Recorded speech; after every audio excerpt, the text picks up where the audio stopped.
me Guyana, land of many waters with 6 races living together. Globespan is a Guyanese dialogue moving towards the realization of one nation in one Guyana. It's a platform that offers an all-inclusive discussion, with the pros, the cons, the ones that is taken aside, and the ones that stand in the middle. Globespan believes agreeing and disagreeing are part of the nation's building.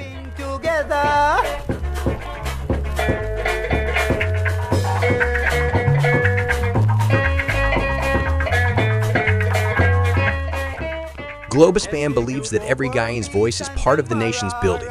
As we span the globe for voices from the diasporas and those living home, we stand on our commitment that we are all Guyanese working towards one nation in one Guyana. Coffee and Dr. Jagan, Bobby, she gave us our great sons. Rohan Kanhai, Coffee and Dr. Jagan. As the world turns on its axis bringing changes, we as Guyanese must adopt to those changes for a better Guyana for all. Globespan stands on its axis with its belief that one nation, one Guyana, one destiny must include voices from all corners of Guyana. Land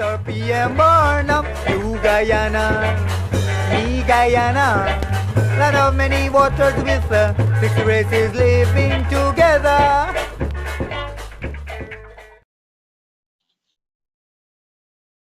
Thank you very much for tuning in this evening and welcome to tonight's edition of Globespan.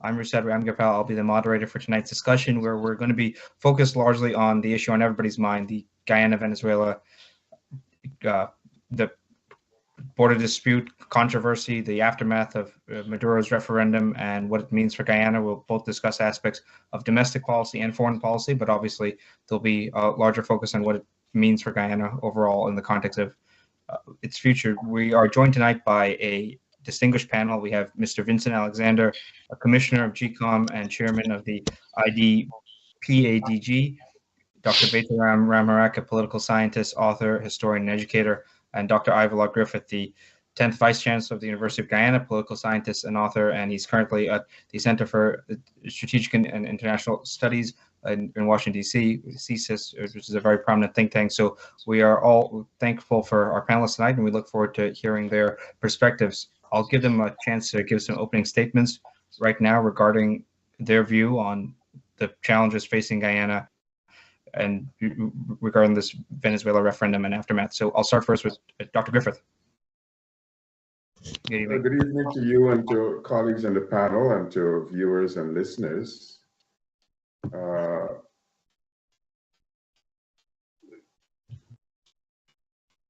The Chinese once would say that either as a wish or a curse, may you live in interesting times. And we certainly are living in interesting times in many respects, considering the Guyana-Venezuela saga. And I think it's important that we have as many opportunities as possible, including this one, to appreciate the dynamics of these interesting times so that we allow calm rather than panic to guide our engagement in our lives and livelihoods. Thank you. Oh, thank you, Dr. Griffith. Mr. Alexander.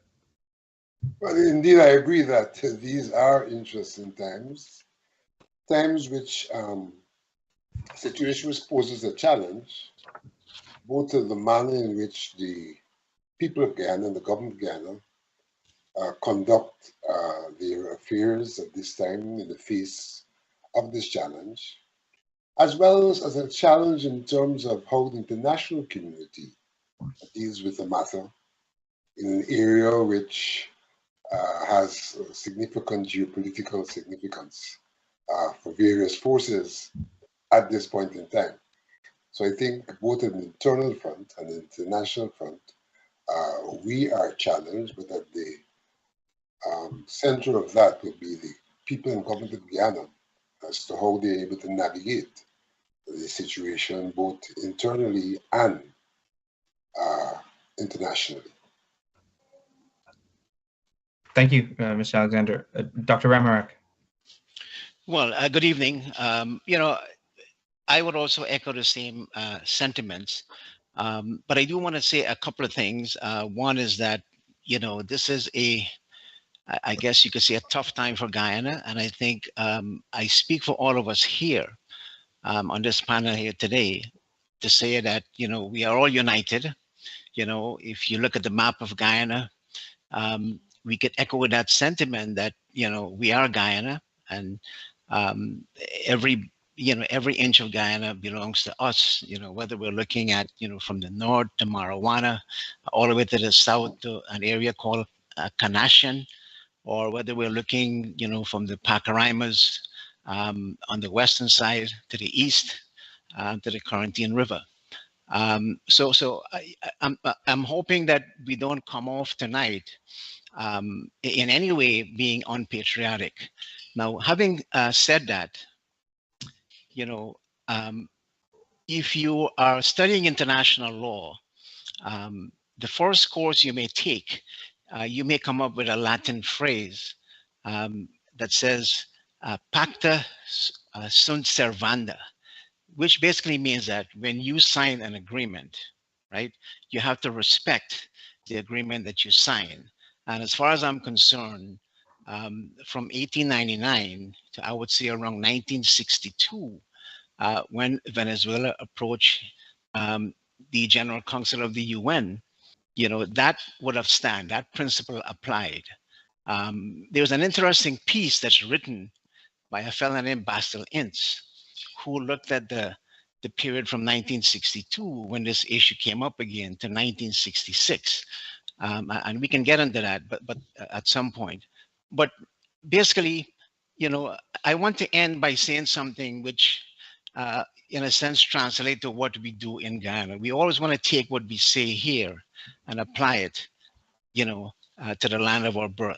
And to do that, I want to quote, a couple of sentences, or actually one sentence, which was written by Ralph Ramkaran in the Sunday newspaper. That's this Sunday, and this is after the ICJ made its decision. And by no means, I'm trying to throw Ralph under the bus. He's a smart guy, he's a smart lawyer. But this is a sentence that I picked out from the column, referring to the ICJ case. He says, I'm going to quote, "This stops Venezuela in its Bolivarian tracks from invading Guyana or from issuing passports, ID cards to the residents of Essequibo, as it had clearly planned to do." The thing is, I know Venezuela and what's going on now seems to be, a set of events that's rapidly occurring. But Venezuela was issuing passes way back in the 1960s. So this is not something new. And the fact that we could make a statement to say that the ICJ can stop Venezuela in its tracks, take away from the fact that the ICJ is not a policing court. It doesn't have a police force. So basically, what Venezuela is doing, they have been doing, for decades. And we have to confront that. So hopefully, I'm going to end here. We can talk a little bit more about, what's happening in Venezuela, and also look at the, look at some options we have. We are a small state, but we have many options which we can talk about. Thank you, Dr. Ramarak. So just to, our viewers, I think, are largely in tune with the updates on the issue, but for those who may not be, to refresh, so in the aftermath of the referendum, which was a low turnout referendum, people were wondering, how would Maduro act given that the result of the majority of those who came and turned out to vote, were going to vote for the referendum to pass, but it didn't seem like much people actually turned out. The very low turnout was reported. Obviously, it's hard to know the exact numbers, but last night or yesterday evening, Maduro made some announcements, including that obviously this map that he displayed, also said that he's going to allow the Venezuelan companies to have licenses for oil, gas, and mine exploration. He also said to the investors that are currently there that they have 3 months to remove from the region. And as I briefly mentioned earlier, he announced that he was putting this general in charge of this new military zone. So those are obviously worrying signs. However, there are different schools of thought on how to interpret it. President Irfan Ali was on CNN today, and he was discussing these schools of thought that this could be for the domestic consumption of Venezuela as Maduro faces his own political troubles there, or this could be Maduro following an example like Putin in Ukraine. But at the same time, no matter what he is going to end up doing, the fact is it's creating unnecessary worry, and it's just to quote President Ali as well, he's acting in blatant disregard of international law and norms. So I was wondering, which school of thought do our panelists fall on? And we have some very esteemed academics here. So, I would just pose the question to you: which school of thought do you fall on? Do you fall on this is just largely for the domestic consumption of Venezuela? This is something he plans to act on, like a Putin, or other analogies could be made to Saddam in 1990 with Kuwait, or Galtieri with the Falklands, or is it some type of mix of the two? So I'll start with Dr. Griffith. Yeah.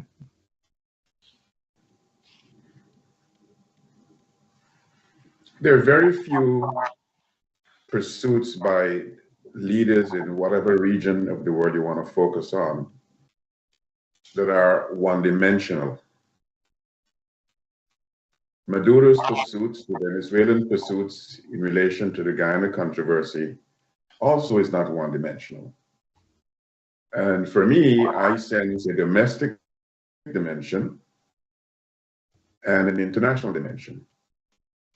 And the domestic dimension clearly has to do with Maduro's pursuit of the opportunity to retain power. We know that elections at the presidential level are going to be held next year. We know that there are pressures internationally from the United States and European countries for the domestic arena to manage its affairs to allow for free and fair elections. But we also know that the year 2025 are going to be visiting legislative elections. And he also wants to be able to command enough political clout in the legislative arena. So for me, there clearly is a domestic dimension. But there's also an international dimension. It's not an either or. And the international dimension has to do with Guyana and the United States. You will have noticed in the last couple of weeks, Nicolas Maduro has been amplifying what he called the international actors in the Guyana controversy. United States government, Pentagon, Southern Command, ExxonMobil, along with the Guyana government. So for him, and my interpretation is that he's not only playing to a domestic constituency, he's using the international arena to help secure his buy-in in the domestic constituency. And clearly, there are ramifications on the international side vis-a-vis what's happening with United States sanctions. Perhaps we'll get a chance later on to talk about some of the ramifications for the CARICOM arena. The bilateral deals with Trinidad and Tobago and the Dragon gas clearly will be influencing part of what Maduro is thinking. So it's not one dimension in my view. It's multidimensional. A domestic element, an international element, and an international element that has very many factors, arenas to it. Thank you, Dr. Griffith. Dr. Ramark? Well, yeah, I mean, I agree, but I'm going to add a couple of things here. Now, in terms of the election, Maduro is running a narco dictatorship, right? It's a kleptocracy. He has put himself in a position where he's well placed to rebuff any kind of, any kind of invasion, or he will attempt to do so. So there are a couple of things here that I do want to mention about Maduro. This is a person who a bounty was placed on his head in 2020, right, by the U.S. State Department. There is an a part of the State Department that looks at drug trafficking and so on. And Maduro was hit with a number of charges. Aside from Maduro, the other person who was hit with those charges was a guy named Desodato Cabello Rondon, who was a bounty of 10 million was placed on his head. And the current defense minister, Vladimir Padrino Lopez, has gotten a lot of charges against him. So what is happening in Venezuela?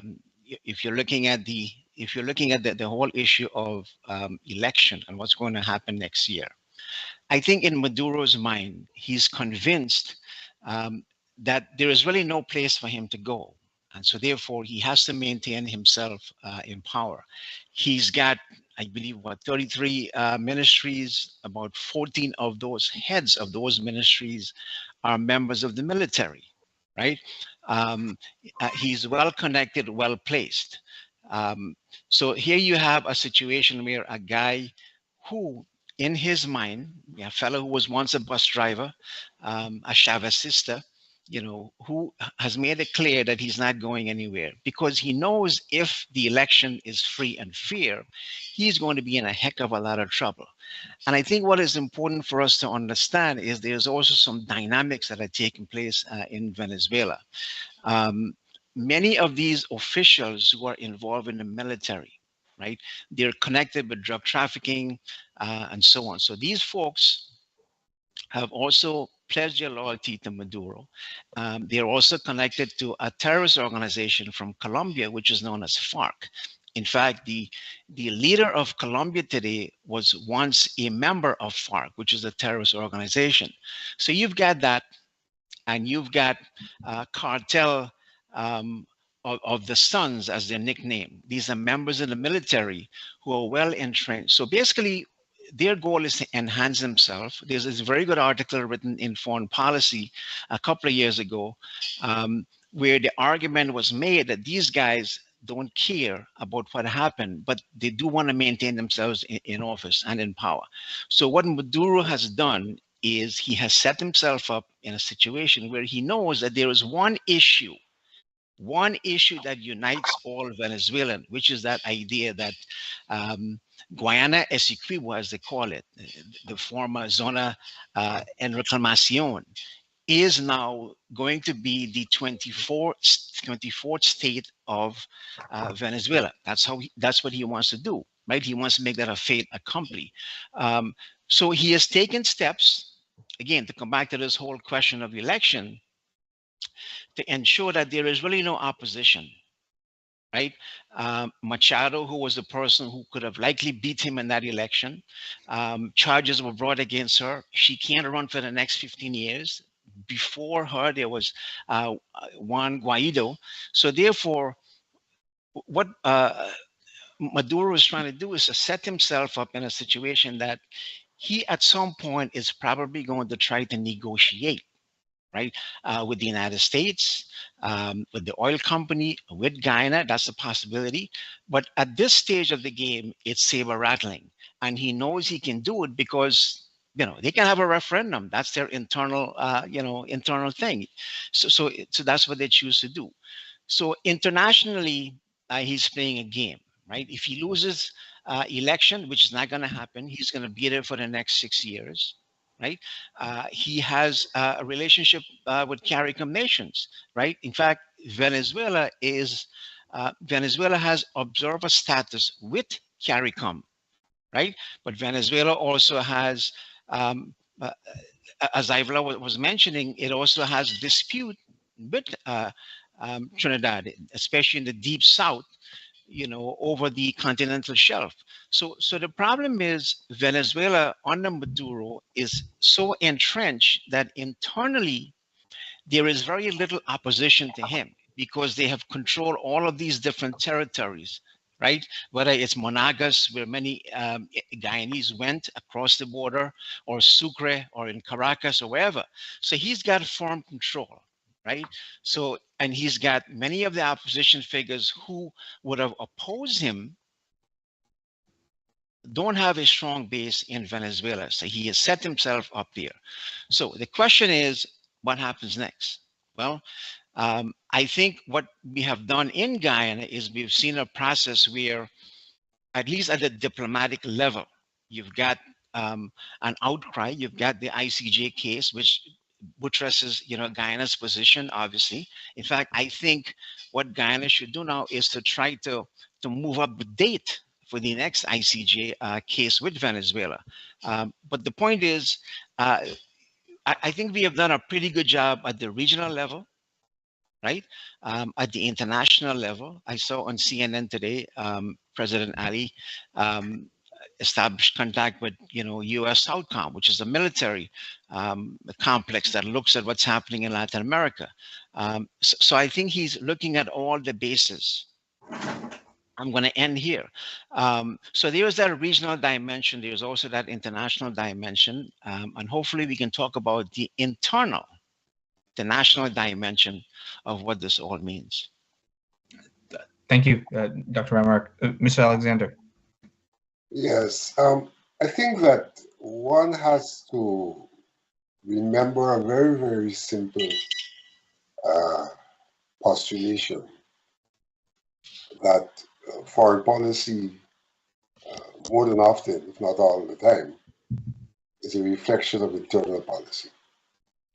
And that foreign policy seeks to concretize internal pursuits, internal interests, etc. I think that all that's happening has got to be seen in that context. I have often cast my mind to the incidents that occurred in the recent past when there was and the Venezuelan military intervened in what's Guyana's waters to remove a vessel that was doing exploration. There was an actual intervention that occurred.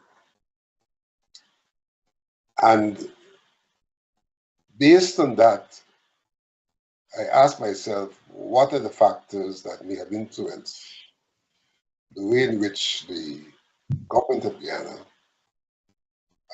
I would say, rushed in some regards to grant Exxon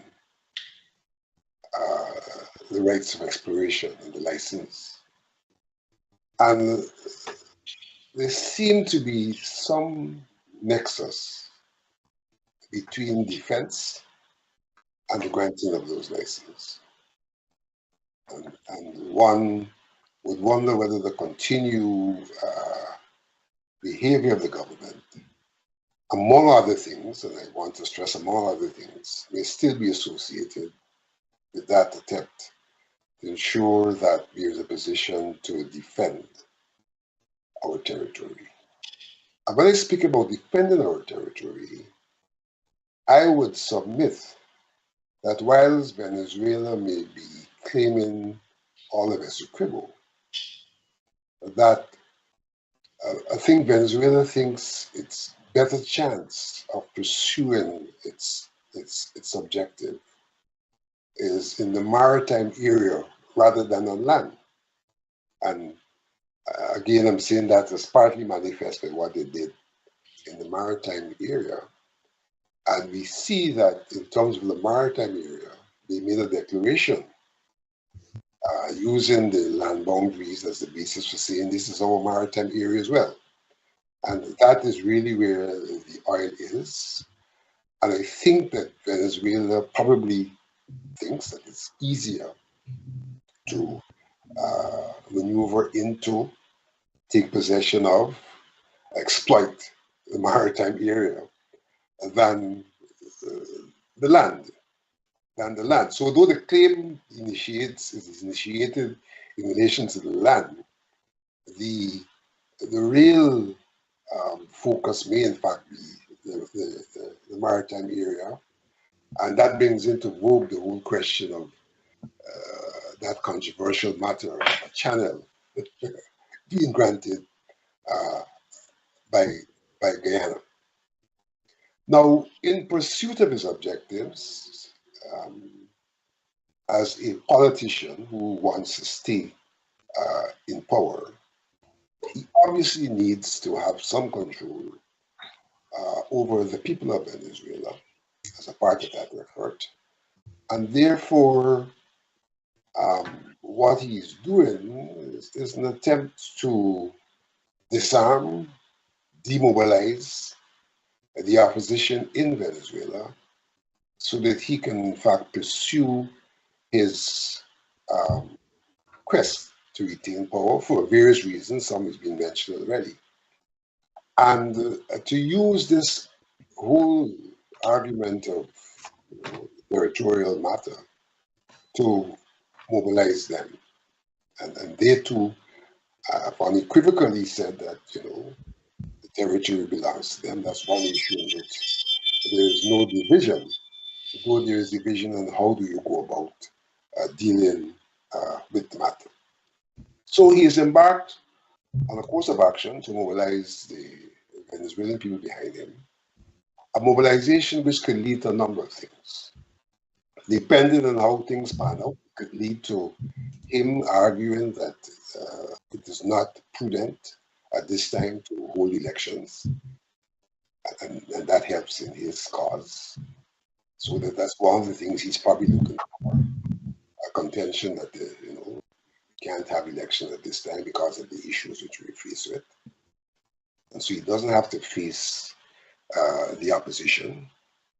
And what he's doing seeks to demobilize them in any instance. And it's interesting to note that having started this matter by holding a referendum, that certainly he cannot simply stand still having done that, or else, he would betray himself. So he now has to move forward. And how does he move forward? I don't think that it is it's easy for him to move forward militarily in terms of invading Guyana's land space. And as I said, I don't think that's his major focus. Anyhow, that's not where he really wants to go. Essentially, looking at the maritime area. So that his latest decrees and declarations and impositions are about things that, in the first instance, are based in Venezuela. So he declares this new zone, but the government, so to speak, is located in Venezuela. He then declares that they will be issuing license for mining, etc., etc. And what, in a sense, he's doing there is provoking a situation where Guyana may be the ones who are going to be involved in the acts of defense that he may declare as a breach of the peace of the region. So you give license for people to mine in Guyana. Of course, the government of Guyana will have to respond to that. So you don't send your military. You may send the military in guise of miners, and then the government of Guyana takes action. And then that allows Maduro to say, look, I want to negotiate, I want a peaceful conclusion, but here is the government of Guyana physically and forcibly and militarily taking action, and therefore I have no other option than to myself take action. So I'm fearful that that is what, in fact, he's attempting to do as the second stage of this exercise, to provoke Guyana in a manner that Guyana has to take military action, law enforcement action, and then to use that as the ruse for him to be able to respond, as if it's a response rather than an initiation, and in that way seek to try to take possession as far as is possible of not only land, but in every instance, we see that he's now projecting into the area of the maritime zone. And we note But in relation to the maritime zone, he's also said, well, you know, I'm declaring that no one should be operating out there who hasn't been licensed by us. And again, setting himself up to get the kind of intervention that he had previously in the maritime zone. So that in two regards, one regard, Maduro is seeking to entrench himself. In the other regard, he's seeking to exploit the disposition of the Venezuelans in relation to the claim, which is not really grounded in any way, because it's really an issue about whether or not the arbitral award is valid or invalid, but he's using that. So he's driven in by two internal situations, his own quest and the fervor of the Venezuelan people in relation to the historical claim of Essequibo. Thank you, Mr. Alexander.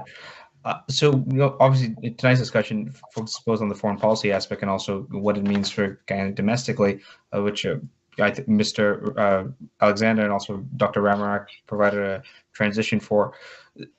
So, countries during times of crisis often it can result in a rally around the leader, rally around the flag effect. You know, given that Guyana is facing this threat right now in Venezuela, I'm wondering both how do you analyze, how do you believe the government has been handling the situation so far? Do you largely approve? If so, you know, what aspects do you agree with, potentially disagree with? And also, on top of that, do you believe that this can provide a moment for more unity? You know, Guyana has obviously had lots of divisions across many different lines for literally decades, but at the same time, you do see hope, you know, that this is just like how Essequibo is an issue that unifies the Venezuelans. That's why Maduro is attempting to exploit it. This isn't the defense of Guyana's territorial integrity is something that unites Guyanese, and you see that across party lines. Even you see events going on with also before the ICJ as well. You know, Carl Greenwich and Anil Nandalal and all of them are together. Both, you know, Carl Greenwich as a former vice president, former finance minister, former foreign minister of PNC government, and obviously the current PP government, together articulating the defense of Guyana. So I want to get your perspectives on that. So, you know, we'll start again with Dr. Griffith and then go around. I want to use the opportunity of the question you just posed, which is an important one, to look back to the previous conversation. And clearly, the previous conversation in regard to the domestic arena. Any nation that is facing an existential threat as the kind that Guyana is facing needs to not only wrap around the flag, but needs to subsume all other issues below the surface and focus on the existential threat. And that is precisely an element of the Venezuelan domestic political arena. Even if Maduro loses the election next year, let's say Maria Machado wins the election, this issue is not going to go away. Because all Venezuelans for decades have been indoctrinated, propagandized, made to believe that La Zona en Reclamación is theirs. I remember the first time I went to Caracas in 1981, I couldn't understand until the third day, why is it the national anthem was being played so regularly? I was accustomed in Guyana and to other places that I travel, you'd have on ceremonial occasions, maybe when they sign off of the radio or the TV, but in Venezuela, the anthem is played significantly as part of a broader national mission. It's a patriotic, jingoistic sentiment being built up.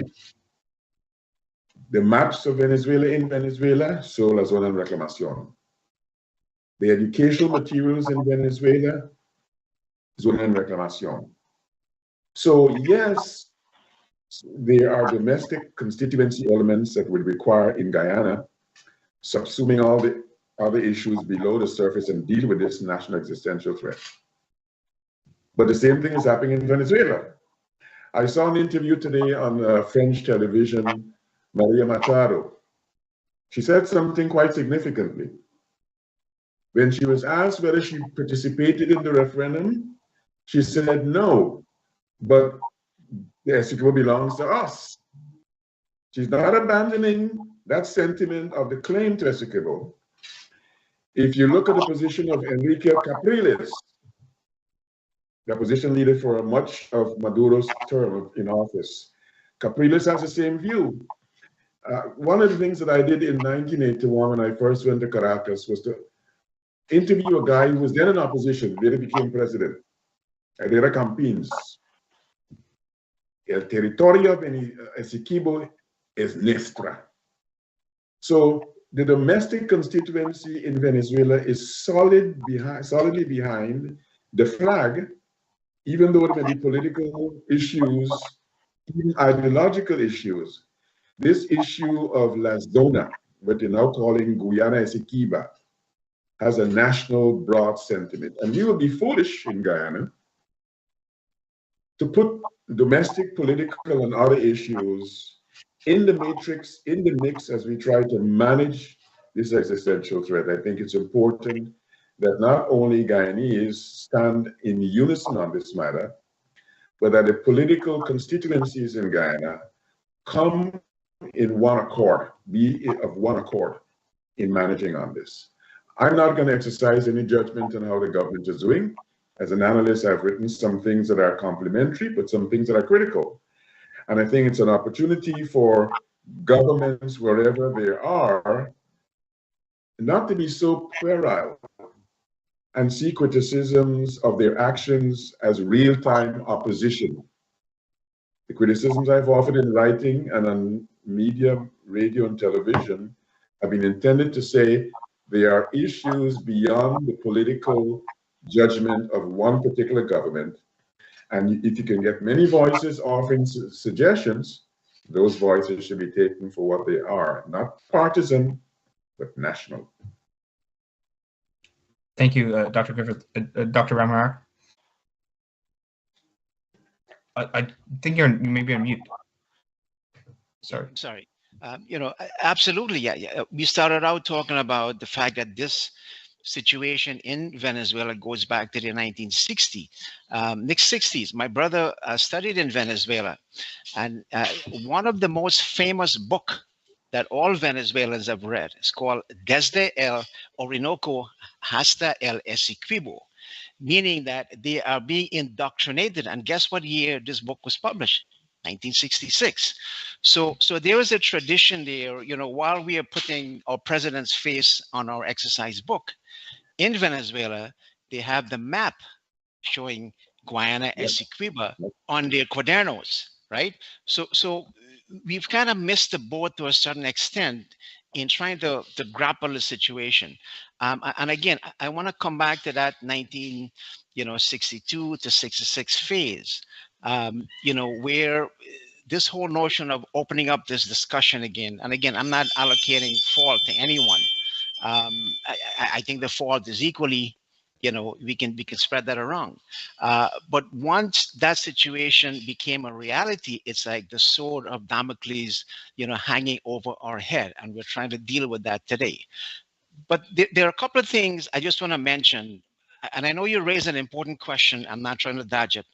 But one of the things that Vincent, mentioned is the fact that we're looking at maybe Venezuela, has their eyes out into, that area where maybe the oil and petroleum is. But I've seen a presentation that Ivlo made where he said internally in Venezuela, there's a possibility of, plutonium being available.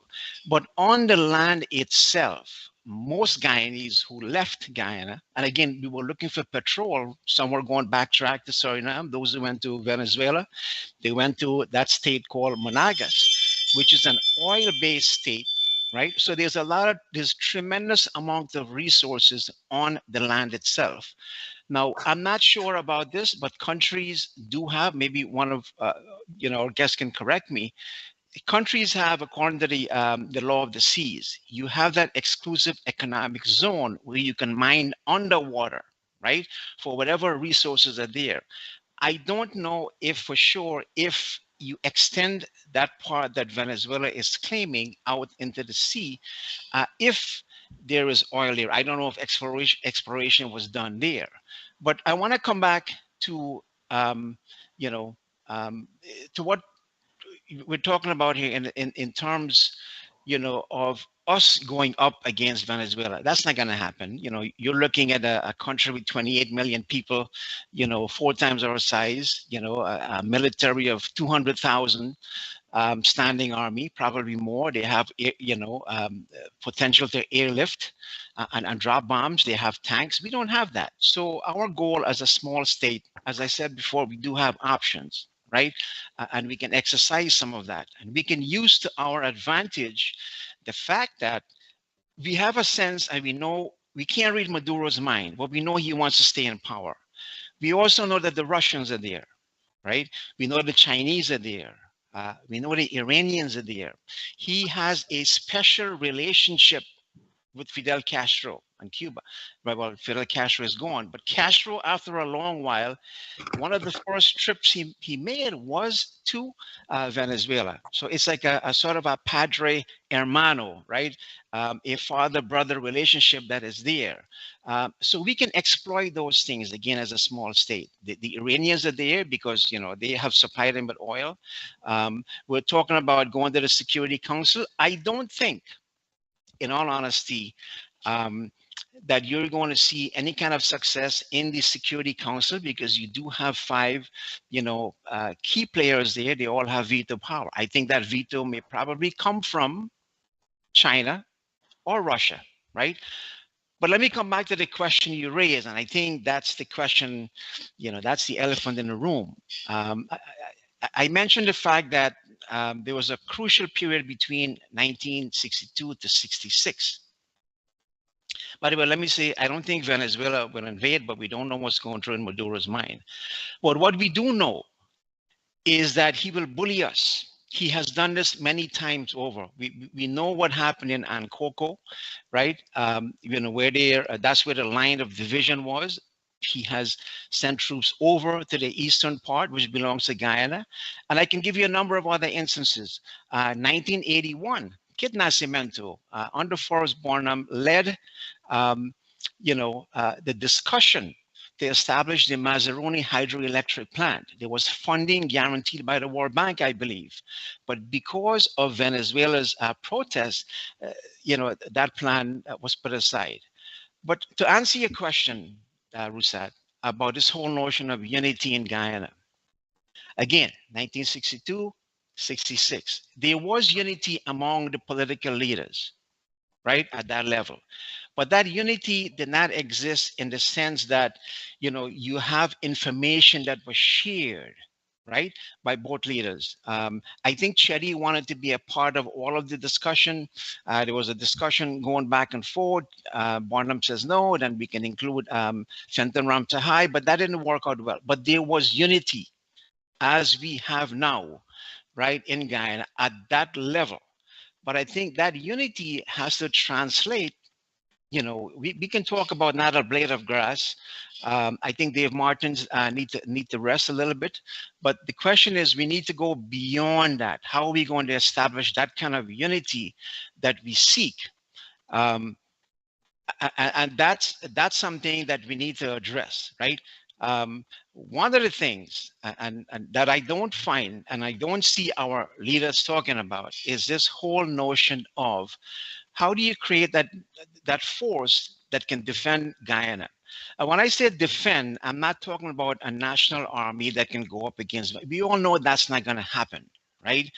But Guyana can create a force, because we can become a leader among the OECS and CARICOM and so on, because of the wealth that we now have. We can play that mobilizing, that game changer, so to speak, at that regional level.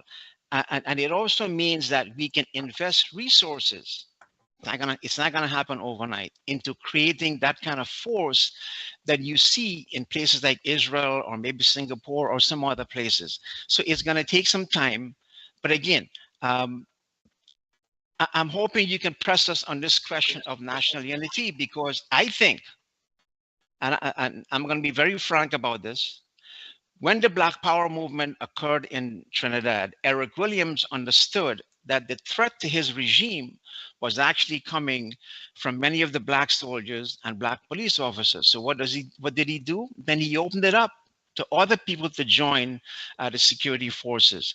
I think, and this is the point I want to end on, because I don't think it's being discussed enough, right? This is a great opportunity. Myself, Mr. Ravi Dev, and others have been consistent in calling for all Guyanese to be part of this defense system. Security and defense is what is called a national good. It means that if you don't help to defend and provide security, you're getting a free ride. That is what they will tell you in international relations. So I think that public good has to be provided by all Guyanese. I didn't mention one thing that goes back to the Rupununi uprising. David Granger wrote a very interesting piece on that, right? And I'll tell you a little story, and I know this might, I'm not trying to dominate the show, but it's just sticking in my head. This was one of the success story, and I think this is where our defense can really be very effective. Because remember, it's not just Venezuela. We can't fight the war with Venezuela, but we can protect our eastern border against, Suriname and other places which we still have conflict with. But here is the point I'm trying to make. When that Rupununi uprising took place, it was a united force that went there, and we were successful, right, in defeating, the leaders, Valerie Hart and the Melvilles and so on. Now, incidentally, those people went over to Venezuela, and they were given Venezuelan citizenship. And they made the argument that that area, Guyana Essequiba, belongs to Venezuela. Again, if that's not, sedition, then I don't know what is. But to come back to the point, and I want to end with this. I'm making the argument here to answer your question frontally, that this is a great opportunity for everyone. In that Rupununi uprising, you know who were the guides and the people who helped the folks who went there to protect Guyana's border while Venezuela was supporting those people? It was the indigenous people who were the guides, right? They helped to take those people to those locations, and they played a functional and a very important role. And they have to be part of that security defense that we are talking about going forward. And I think all of us have to play that role. So it is a great opportunity for all of us, all Guyanese, to be engaged, whether it's through a sort of a national draft, where people can serve maybe part-time, as in the case of Israel, or whether you become part and parcel. But as that commission that examined the military says, the army has to be well-funded. I don't care if it's the army or you're creating a border patrol, as Anil Nanlal mentioned. It has to be professionalized. It has to be multicultural, because all of us have to share, right? And I don't mean doing a quota system. You can do this through attrition, right? That's what that commission found. It was never acted upon. So I'm going to leave it at that. Thank you. I want to offer two footnotes to good observations made by Veteran. I did a study a few years ago, and I even have a map showing where in Guyana and in Venezuela, not plutonium, Veteran, uranium. Uranium, sorry, you're correct. As a matter of fact, President Jagdeo, when he was president, Vice President Jagdeo, when he was president, started a negotiation and discussions with the Iranians who were interested in Guyanese uranium for their own nuclear pursuits. President Javier made a visit along with President Mahmoud Ahmadinejad to Iran. The United States ensured that that was mixed. So part of the resource base, coming back to what you said later on, is not only the oil offshore, but there is onshore oil. Some of us might recall the conversations in the 1970s over the Takatu Basin oil. But if you think of a broader energy arena, that Essequibo has significant hydropower, significant solar power. So the energy base of the Essequibo is multidimensional and significant, including uranium. The Russians have been interested in the Venezuelan uranium. That deal did not go as far as the Venezuelans would have liked, but uranium is part of the resource base of Guyana. For a variety of reasons, Guyana has not been pursuing it, not been encouraged to pursue it, has been discouraged from pursuing it. But Bertrand also used the F word, Suriname. And I often try to remind people that part of why the Venezuela claim is an existential threat to Guyana is partly because it's not the only claim to Guyana. There is a 15,000 square kilometer claim from Suriname. And interestingly, this Suriname claim is now factoring into the ICJ case. A few days ago, there is a group in Suriname called Democratic Alternatives 91. They have filed a petition to the ICJ objecting to the Guyana government map being used in the Guyana case. Suriname did something beginning in 2009, which I wrote about 12 years ago, which is coming back to haunt Guyana. In 2009, at a World Bank Low Carbon Development Conference in Washington, Suriname presented Suriname, including the New River Triangle. And I expressed the fear in an article I did 2011 that once you have a map of a country, even though Guyana protested this map, Suriname never retracted the map. And my fear then, as I wrote, once you have a World Bank portrait of a country, people are going to use that World Bank portrait, and if no one removes that portrait, over time, that portrait is going to be accepted by people across the world as a cartographic representation of the country. So a lot of people in Suriname have been using that, they call it El Tigre, the New River Triangle. They continue to represent it as part of Suriname. So you have this group now that is saying to the ICJ, we object to Guyana's use of this map because this map is illegal. This map is taking part of Suriname and portraying it as Guyana. I say that to suggest that not only do we have to be worried about the Western Front, Venezuela, we also have to worry about the Eastern Front. And there is now a wrinkle where the Eastern Front is now factoring into the Western Front ICJ efforts to resolve it. Our challenges are going to be multiplying. I look forward to seeing, what the response of the ICJ judges are to this Democratic Alternatives objection petition. But it is something for us to keep in mind. While we're battling Venezuela, we have Suriname that is still unresolved. Now, in 2000, I think, in 2001, the maritime claim in relation to Suriname was resolved by the United Nations Convention, the Law of the Sea Tribunal.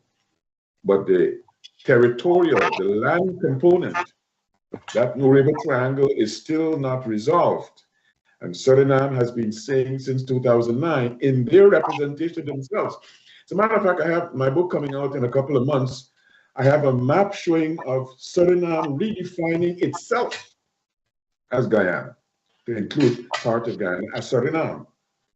And it is very unfortunate that we have not been able to get Suriname to retract that map.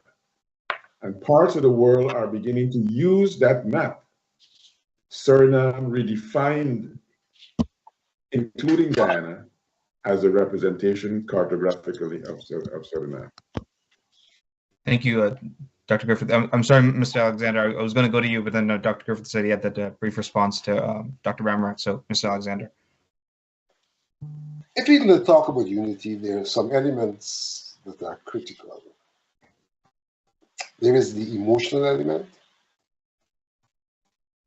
There is the informational, intellectual element, and there's the political element. All of those elements have to be present if we are going to be able to realize unity. I think to a fair extent, there is the emotional element where Guyanese do believe that Guyana belongs to them and are prepared to take a stance emotionally. And it's manifest in various things. I think our second anthem, A Blade of Grass, for example, the way we have embraced it is a reflection of the unison where the emotional element is concerned. I am not quite sure that we are on similar firm ground in relation to the intellectual or the educational element. And I think that there's a lot more work to be done to allow Guyanese not only to emotionally embrace what is ours, but to be able to articulate, to associate consciously, intellectually with what is ours. And so I think that that's an area in which much more work has to be done. It's an area where Venezuela probably is strongest in the kind of work they have done in terms of public education, in terms of their school system, curriculum, etc. And we are challenged to do likewise, so that there's a level not only of emotion, but of consciousness, of conviction beyond emotions that mobilizes the Guyanese people in relation to this matter. The third element I refer to is the political element. And what is evident is that there, in moments like these, we do see the emergence of political unity. But I am a little concerned about the solidity of that political unity. Because on one hand, it's okay to have the leadership seemingly united. But politics is much deeper than just the leadership, it's the people at large. And I'm not quite sure that the manner of the conduct of unity at the level of the leadership has necessarily inspired the complete unity that one would look for from a political perspective. And one only has to see what's happening in the social media to see where there's a fracturing in terms of that political unity. And the fact of the matter is that the three elements are interrelated. One without the other makes the unity we're talking about incomplete. And so I think that it is important that all of the political differences and interests are subsumed, and that we can present a common face when we deal with this matter, and that we can have the kind of inclusivity that allows everybody to be associated politically in this enterprise. And I think that in that regard, we are indeed challenged. And that unity will extend also to our diaspora, where various constituencies in the diaspora, they relate to various governments as a constituency of those societies as well, and can bring to bear their interests on the foreign policy of the governments of which they're a part. And so this political unity also is necessary not only internally, but externally, because it is critical to the mobilization that has to take place externally, because we have all recognized that in military terms, Guyana can't simply do it alone. And we have also recognized that, in fact, our main defense is in some regards diplomacy. And that diplomacy comes and may be influenced by what happens in other capitals in terms of how the constituency of Guyanese bring to bear the influence on policy making in those various capitals. So inclusion is critical both internally and externally. And I dare say that if we have that kind of unity, even in the face of military aggression, a united people can literally ensure that no one else takes control of the territory. You don't have to be a mighty military force to do that. I don't know that the Vietnamese were a mighty military force. The North Vietnamese were a mighty military force. But they were able to combat. And there are ways and means in which occupation could be affected by the locals if they are united and they are committed. And so that unity is critical, even in the face of military aggression, because it can ensure that there's no threat of legitimacy, there's no threat of stability, there's no threat of unhindered occupation, even by a mighty military force. Thank you, Mr. Alexander. When you made the point about the Vietnamese just now, I was reminded of this anecdote in the 1990s when Bill Clinton was running for president, and he was being reminded about his draft dodging in the 70s. He was trying to remind the reporters that even though it surprises a lot of people perspective-wise, when you look back, Vietnam was actually the fourth largest military in the world briefly at that time, because all of their, no, I shouldn't say all, but the majority of their young men who are military age end up signing up for that army. So they end up having over 1 million in the Vietnamese army at that moment in the 1970s. So when we think back now, it's hard to imagine that the Vietnamese army was actually that large back then, but they were, and that's why the Viet Cong provided such stiff resistance to the U.S. military in that war.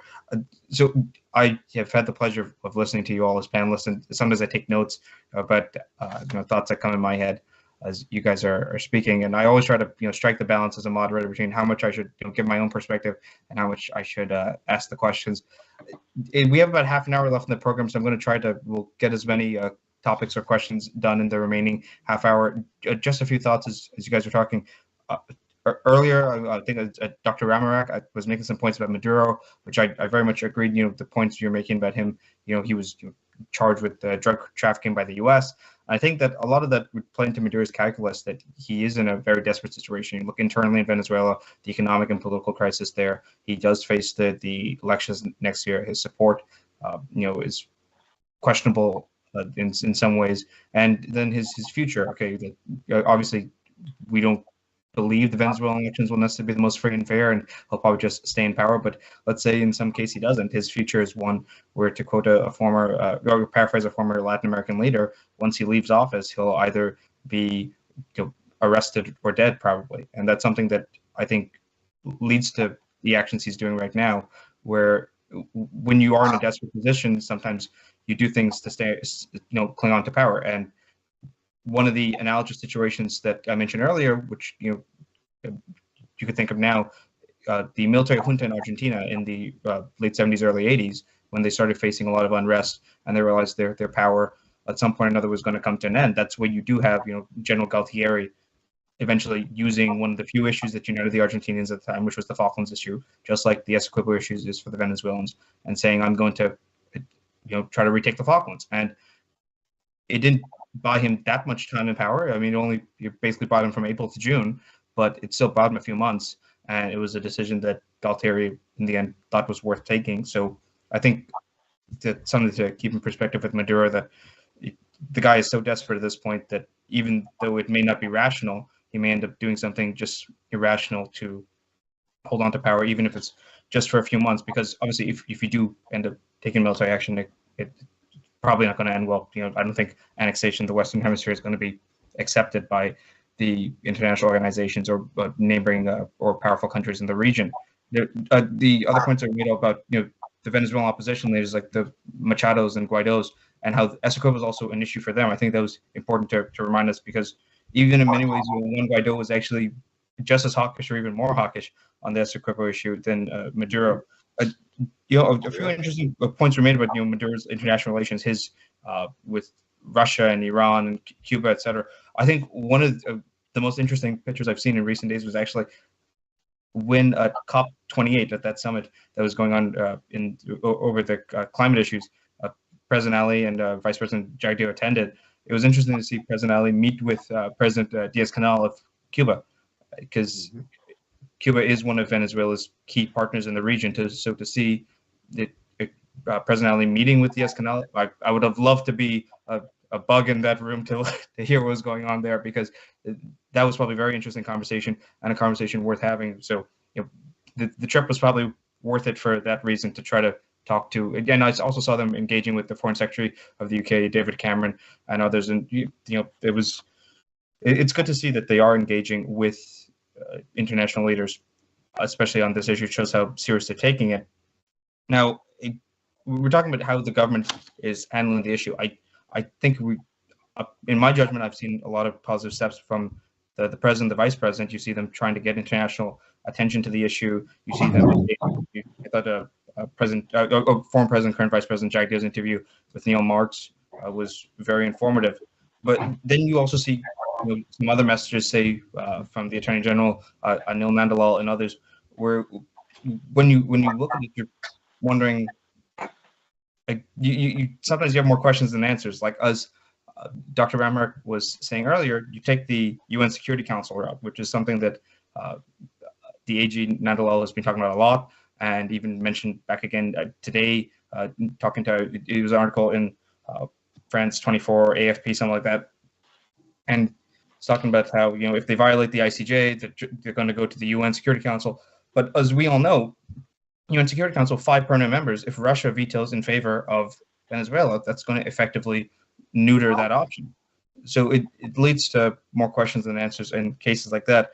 And I want to actually play a few clips that we have of some of the statements that have been made in recent days, where I think you could see the tone and message of leadership quality in different ways. Like, Devin, do you have the clip of Vice President Jagdeo? But we cannot, the leadership in Guyana cannot just take assurances from the Maduro government that they will not invade the country, even if that is so.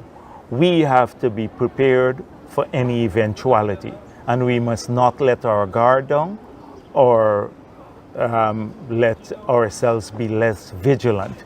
We have to be very vigilant in this upcoming period, because the Venezuelan leadership has shown itself to be very unpredictable. And therefore, That is why we have been working with our partners to ensure that we enhance defense cooperation. That should the worst outcome happen, that we can defend our country by all means necessary. What does defense cooperation? So I personally think that was a very articulate and good answer from the vice president. You're trying to reassure people that yes, we will prepare for the worst, and we're trying to have defense cooperation, engage with our partners, and that was at the conference in the UAE, the COP28. So I thought that was a very reassuring message from him. On the other hand, we have another clip, for instance, from the Attorney General speaking in New York just the other day, when he was asked the question, what will you do if the worst happens, if push comes to shove, you do this UN Security Council route, Russia vetoes, then what? Are you going to be working with the regional partners, allies, etc., to seek other alternative remedies? And this is part of his response. Devin, do we have that clip? If Venezuela disobeys the court orders, I have outlined to you what the international sanctions are going to be. Guyana, we have an army and we will respond. We are not going, Venezuela is not going to walk into Guyana and take over anything without a fight. Whatever resistance we will fight. Whatever resistance we are capable of putting up, we are going to do it. And we have, as I said, the world on our side. There's nothing else I can tell you. Somebody wants me to explain how we can do it. I don't know. And you asking the question, you know that question has no answer. Stop asking it.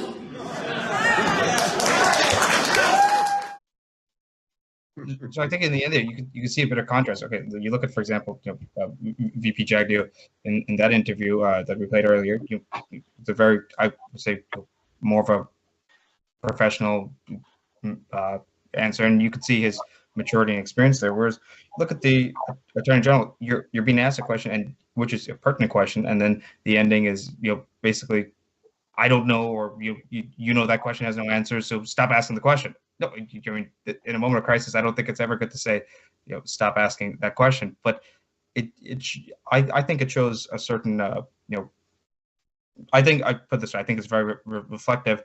And I remember growing up in New York after September 11th, there was a time where Andrew Cuomo said of Rudy Giuliani that, basically during times of crisis, that's when cream rises to the top. And you could see in a moment like this, where Guyana is facing this threat from Venezuela, you could see the maturity and experience of leaders like VP Jagdeo. You even see President Ali shining at a moment like this, and then you see the perspectives or the representations of others, and you think to yourself, look, I was thinking of another international analogy in my mind. Prime Minister Netanyahu in Israel has been criticized for many things over the years. That he's been around too long, basically. But then when Israel faces moments of crisis, a lot of people end up saying, okay, look, well, when you face a moment of crisis, it's good for Israel to have a leader like Netanyahu because he's been around, he knows what he's doing. Within Guyana, I think ever since he entered office in 1990, or entered the presidency in 1999, I think a lot of people have debated the legacy of Bao Jagdeo. But in a moment like this, when you do face a threat, I think it does show the benefit of having somebody with that level of political experience and maturity as part of the response. So I've said a lot just now. I would allow you guys to respond to your thoughts on some of the points I raised just now. So we'll go around Dr. Griffith, Dr. Ramarek, and then Ms. Alexander. I think it's clearly understandable that the weightiness of the circumstances facing Guyana is likely to overwhelm the leadership of the nation. And sometimes you can see nerves being frayed. You can see what might be deemed as immaturity. You can see unhelpful responses like the Attorney General's But I think it's not so, in my view, it's not so much a reflection of immaturity as it's a reflection of being overwhelmed.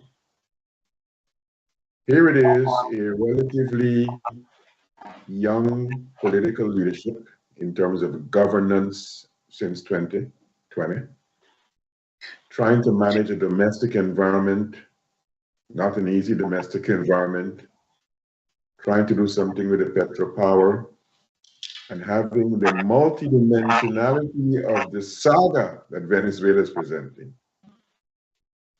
I would give the Attorney General some slack. Don't know how long a day he had, but I think it's a reflection of leaders being overwhelmed. The defense diplomacy that Vincent referred to is one of the critical arenas that our country has pursued ever since 1966. It's the first strategy articulated by Srinath Ramphal and Burnham and Rashleigh Jackson. But one can find opportunities along the decades of the pursuit of that to be worried about how we manage that defense diplomacy. There was a time when Guyana, for reasons that are political and economic, underinvested in our foreign policy.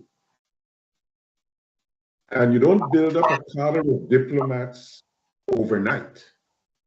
And if you denude the diplomatic corps, it's relatively difficult when you have a multidimensional crisis like this to be able to marshal the defense diplomacy forces in a credible way.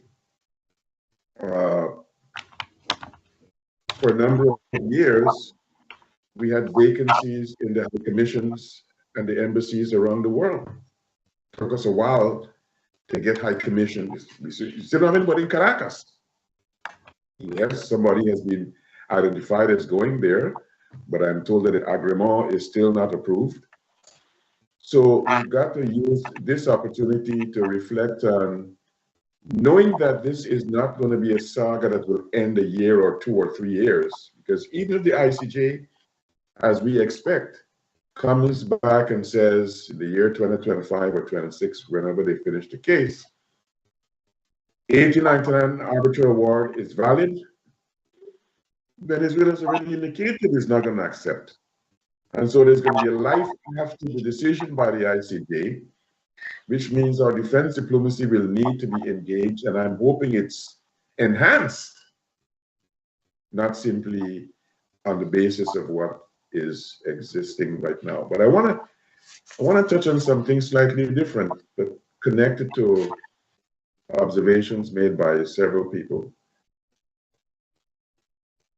I think part of the strategy of Maduro in his psychological warfare against us is to try to pressure us into coming to terms for a bilateral negotiation. If you hear every time Maduro speaks, gives an interview, he harps on the Geneva Agreement, you would get the impression, if you listen to him and you don't know what the Geneva Agreement says, you would get the impression that the Geneva Agreement mandates Venezuela sitting down with Guyana and working this deal out. But that's not what it's all about. But he is wedded to this notion, I think, conscious of the futility of being victorious at the International Court of Justice. He's holding on to this notion, and he's not the first person to pursue this. Let's strike a deal. During the time of President Zaguio's presidency, there was this let's strike a deal. So Maduro is hoping to pressure us to come and say, well, you know what, give me a little piece of land over here. Give me a little outlet to the sea over there. But I think the Geneva Agreement is being used as the fulcrum around which this narrative is being spun. That Guyana is violating the Geneva Agreement by not sitting down and talking with them, without recognizing that the very Geneva Agreement identifies not only a mixed commission process, but identifies Article 33 of the United Nations Charter as mechanisms under which resolution may be pursued. And that Article 33 specifies a variety of mechanisms, including the International Court of Justice. So I think I still don't anticipate any annexation. I think there's much more for Maduro to lose than to gain with an annexation. First of all, the Leviathan of our area, of our continent, Brazil, you really can't annex Essequibo without going through the Roraima state. And the Brazilians have made it quite clear they're not going to facilitate any pursuit of Guyana through their territory. But remember, the Leviathan element of Brazil also is one in which Brazil has a border with every South American country except Chile and Ecuador. And if you open that Venezuela-Guyana border, you're obligated to open the Guyana-Brazil border. You're obligated to open the Brazil-Venezuela border because that 1899 agreement is the basis for the tri-nation agreement later on. So it is not in Brazil, and they've made it manifest. It's not in their interest to have borders being altered. It's not in their interest to allow Roraima state to be used to access Guyana. And it is not in Venezuela's interest to open borders because it has an issue with Colombia too. I don't anticipate annexation as being an outcome. It's probable, but not possible in my view.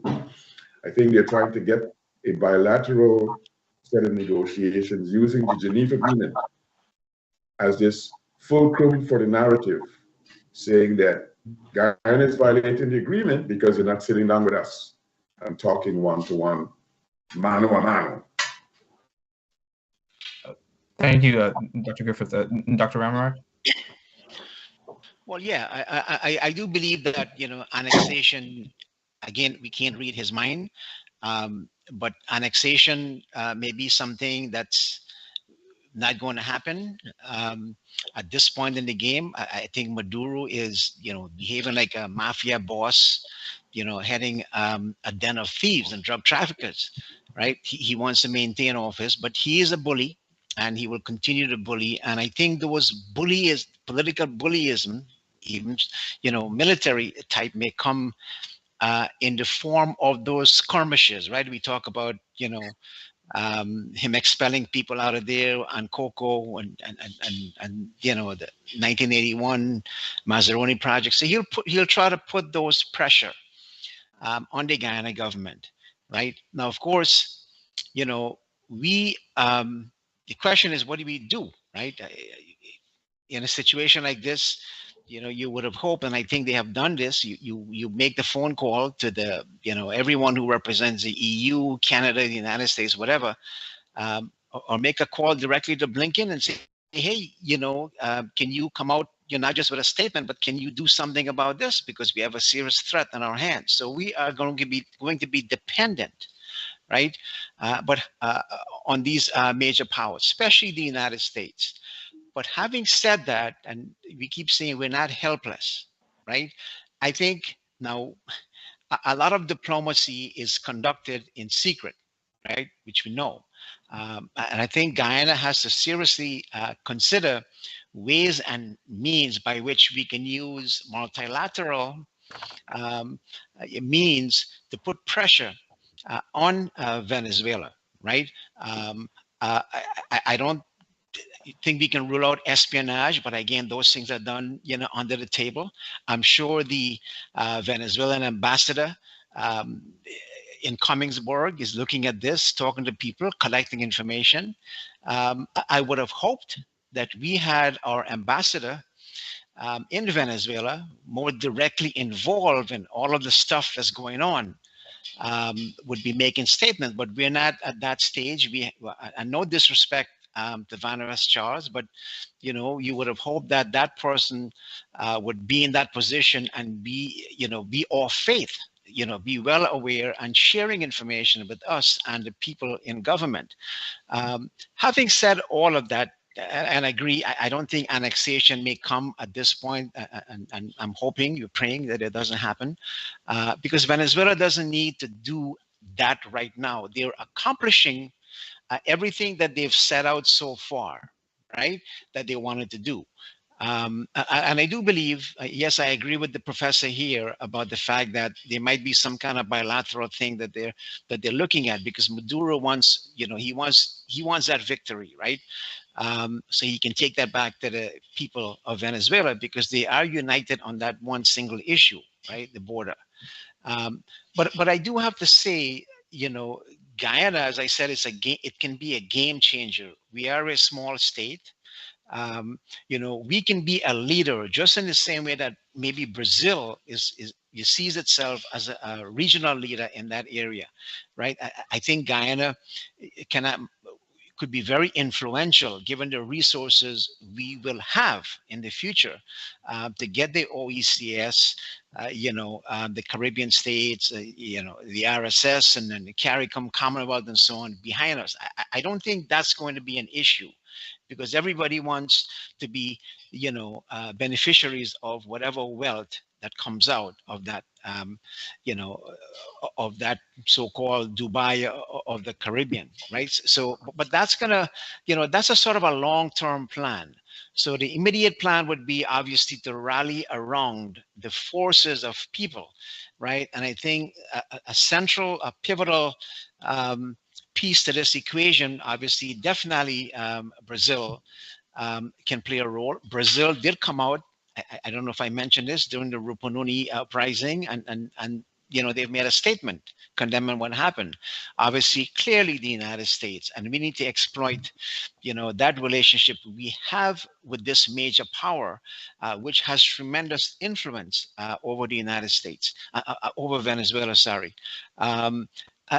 I do believe also, one of the statements coming back from when Trump was the president, he said there are all options on the table when it comes to Venezuela. That implies that there could be possible military action or ways to sabotage, Maduro.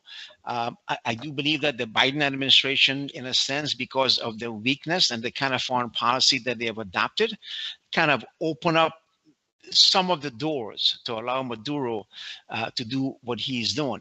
But again, a large chunk of his people, his key advisors, right, are currently indicted by the United States. Okay, the United States has leverage, right? The United States is a market for Maduro's oil and so on. So some pressure has to come from there, and we have to be able to exploit, that angle of things, right? In the long-term process, I see Guyana, again, given the resources we have, developing a very strong military, right, professionalized, that can deal, and I don't mean invading Venezuela, but certainly dealing with the issue by acting as a deterrent, at least when it comes to other small states like Suriname on our eastern border, right? And I will go so far, and I know people feel uncomfortable about this, but we are dealing in the big leagues right now, and being a petro state comes with a lot of advantages, but there are some complications, as we see right now. So I would go to the extent to say Guyana needs to explore whether we can have a military base installed in Guyana. And again, I know that can be controversial, but countries act on behalf of their self-interest, right? And that's the lesson from, Henry Kissinger. You have to be able to take care of your self-interest and not depend on CARICOM or OECS and everybody else, even though you want their help. So we have to look out for our own, and our national interest must come first. And that's an option that we need to explore, because you're having a strong military presence, right, which can train your people, even if it's going to be on a short-term basis, until the situation change in that region, right? So I'm going to leave it at that, and that would be my comment about that in terms of what we can do in terms of the short term and on a long-term basis. Thank you, Dr. Ramrak. Well, have Mr. Alexander, and then I know that the time is now 8:30, so then after that we will have the closing remarks quickly. So, Mr. Alexander. Well, I would contend, like my colleagues have, that annexation is probably not what's next for Maduro. But certainly, having initiated the referendum, he has to find a way out which suggests that he has not, in fact, given up, has not lost ground, that he has benefited in one way or the other from the things which he has done so far. So that Maduro is looking for a way out so that he can contend that he has made gains, whilst reflecting the desire, the national feeling of the Venezuelans in terms of Esukabo.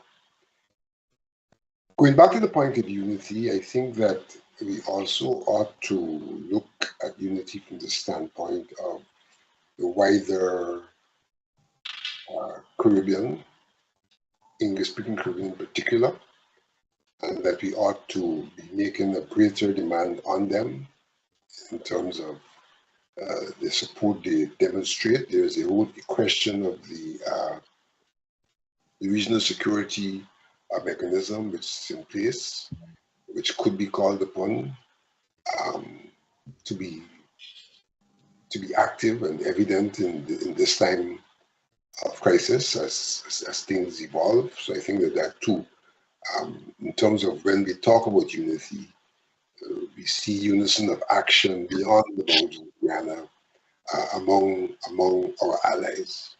But I want to look at this question of unity from another perspective.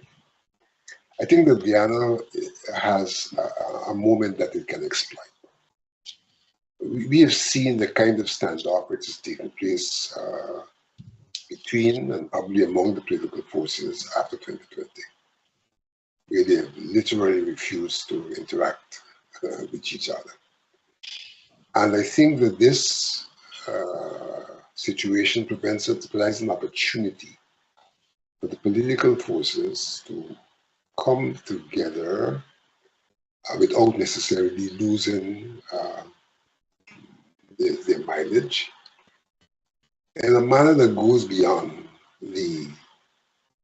this border controversy, that really provides for a unified Guyana, and that unified Guyana would be in a better position to deal with the border controversy if it has that kind of unity, and not unity which is simply inspired by pushing back on Venezuela. And so I think that this crisis provides an opportunity to overcome the difficulties that we have been faced with in terms of our political culture, our political interaction, and to forge ethos and a culture that doesn't represent the kind of standoff that we have had in the past, that represents a greater inclusion, a greater accountability, and a greater nation, so to speak, that can then, both in terms of what happens internally and both in terms of what is able to do externally, deal with issues like the one we're faced with. I think the environment we are in is a different environment to the one we were in previously.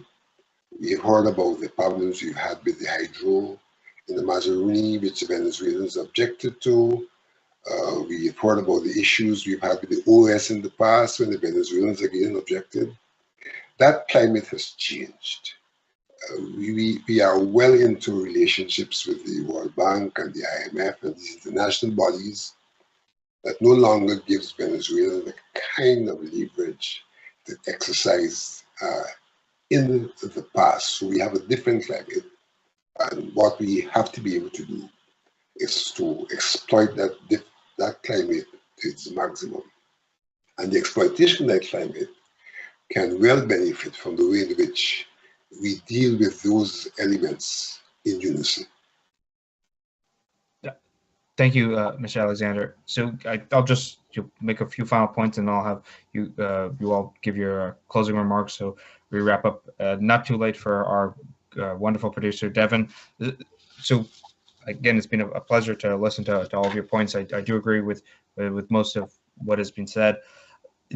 Now, the final few notes I had, if we had more time, we would talk more about the international response and the U.S. response. I do believe that the government, in terms of the president, vice president, doing their best to engage with the Americans and try to have them keeping their eye on the ball with what's going on right here. You've seen some signs of defense cooperation, the Southcom, and you had the DoD officials visit. Obviously, the more U.S. engagement, in my opinion, the better on this issue. You want to have as much deterrence as possible, and as we all know, Guyana alone facing Venezuela doesn't have as much deterrence as having the big brother in the region, the superpower of the U.S. On your side. Now, I agree a lot with what Dr. Amarak said about the foreign policy in terms of if you look at the Trump administration versus Biden administration. The Trump administration had a much tougher stance on Venezuela, especially the National Security Advisor John Bolton. They had wanted regime change in Venezuela. They had wanted to go after Maduro before, and even when minor things happen with regards to Venezuela and Guyana, you saw much stronger statements coming out from the Trump administration. Whereas if you look at the Biden administration, obviously, I did hear the president, Ali, said today on his CNN interview that they've been engaging and stronger statements will come. But as an American, I'll say it's been disappointing to see the responses from the Biden administration so far. Like if I compare it to other historic examples, when Saddam was doing his aggression against Kuwait, President H.W. Bush came out very clear and said, "This shall not stand." And obviously, we know how that ended up for Saddam Hussein in the end. You look at the way the Biden administration is responding to Maduro's aggression now, and it's a couple mealy-mouthed statements about we would like to see both sides work towards a peaceful resolution, and we are watching very closely what's happening, and not the decisiveness that the U.S. has been known for in its foreign policy in the region for literally centuries, dating back to the Monroe Doctrine, and later on the Roosevelt corollary to Monroe Doctrine, and U.S. policy throughout the Cold War. So. But I do think that the president and vice president are engaging in diplomatic channels in a positive way. I think that I would have asked more about your opinions on the engagement with the U.S. and also with Brazil, but I think that you all touched on that in your own comments. On the negotiations, or possibility of negotiation, I am reminded that earlier this evening, it was reported that Hugh Todd spoke with his Venezuelan counterpart to open channels of communication. And I remember when I was doing a project on Guyana, Venezuela a few years ago at the University of London, I was talking to this professor of oil and gas, and he said that he believes Maduro's end goal. At this point, we didn't know Maduro would ever do what he's doing exactly right now, but he said that he believed Maduro's overall aggression on the issue, that his end goal would be to try to get some type of joint project deal, the way that that Trinidad has, that with Venezuela. That's one thing he believed Maduro would end up trying to pursue, which I personally would disagree. I think there's a difference between the Guyana Venezuela tension and what he was doing with Trinidad, but obviously that is something to consider, whether that is the type of motivation he does have.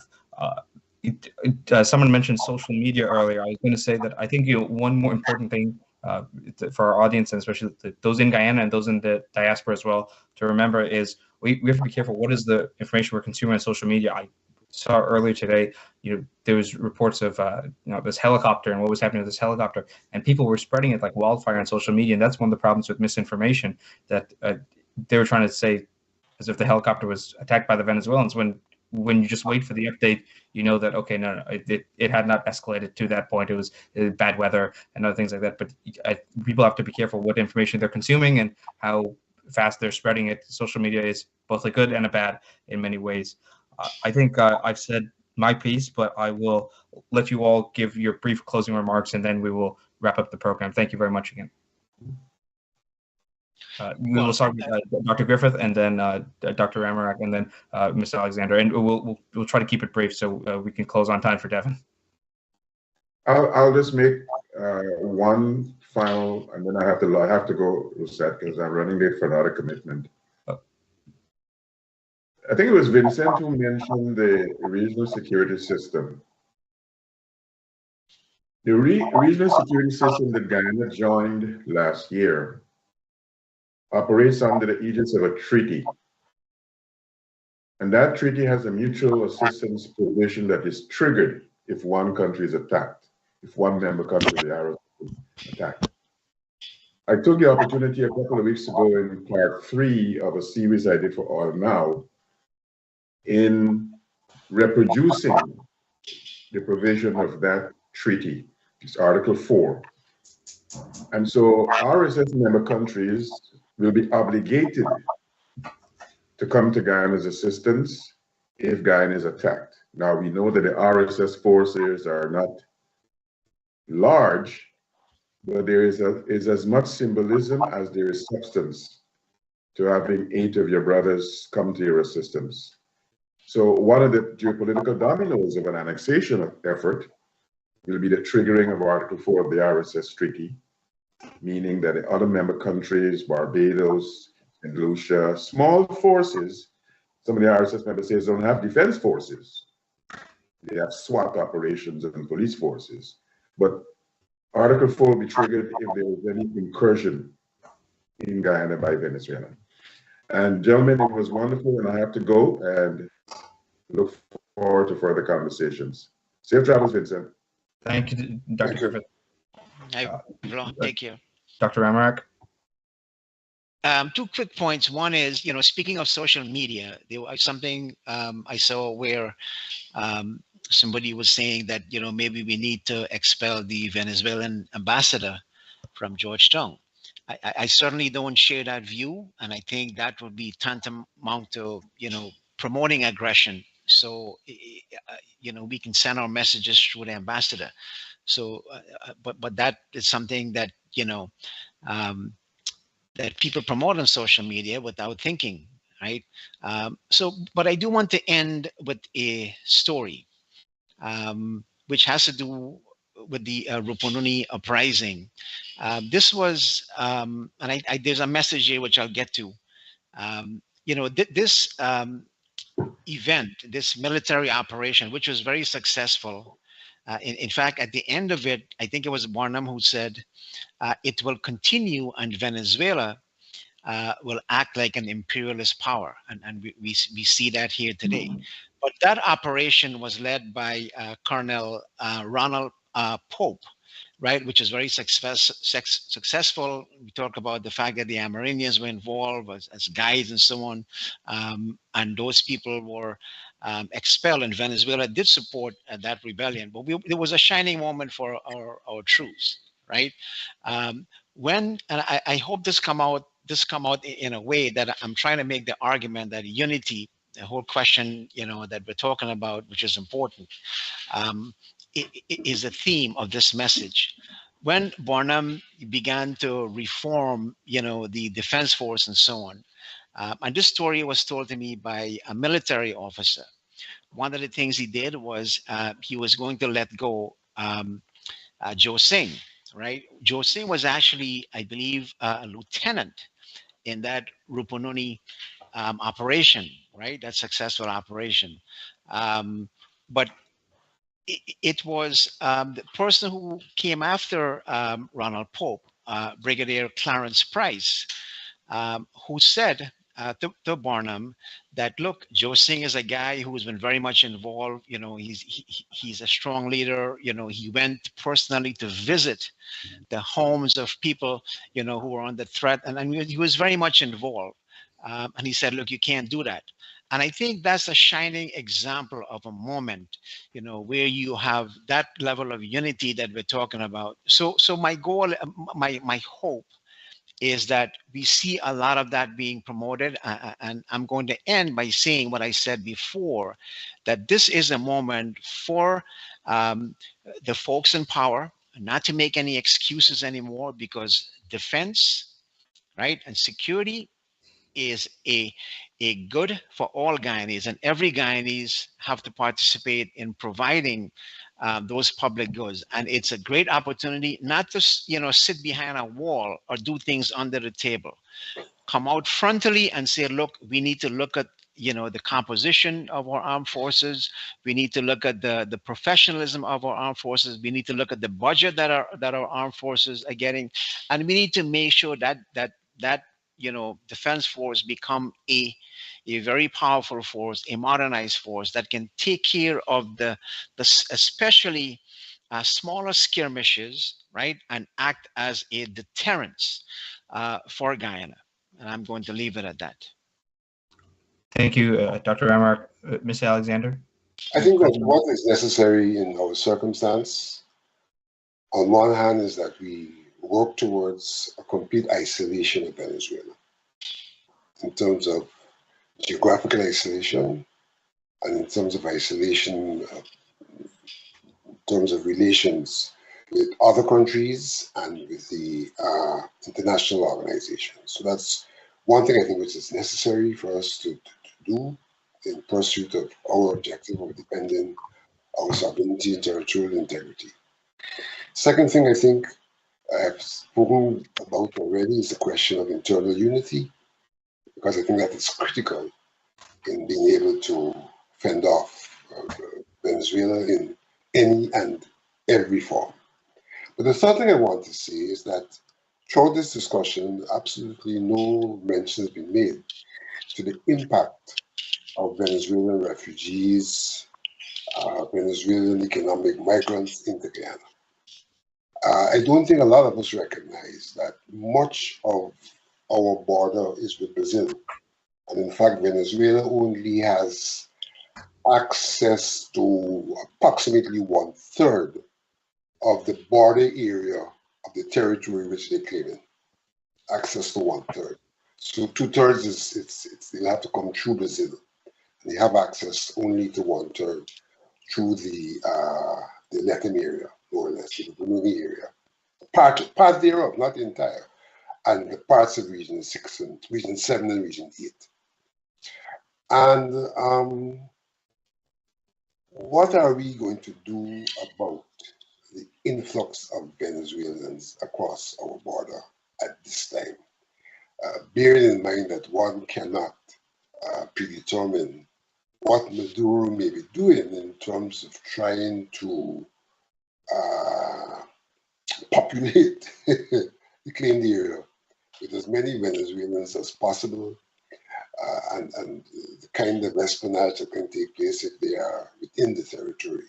So I think that we also have to look at the possibility of what we do with the border crossings in terms of the influx of Venezuelans. I think is something we've not at least publicly paid attention to, and we've not had public debate on. But I think it will become a critical element of what happens in the future. Thank you, Mr. Alexander, and thank you to our viewers for tuning in once again. We hope you all enjoyed the program, and to our panelists and our viewers, please have a good night. All the best. Thank you.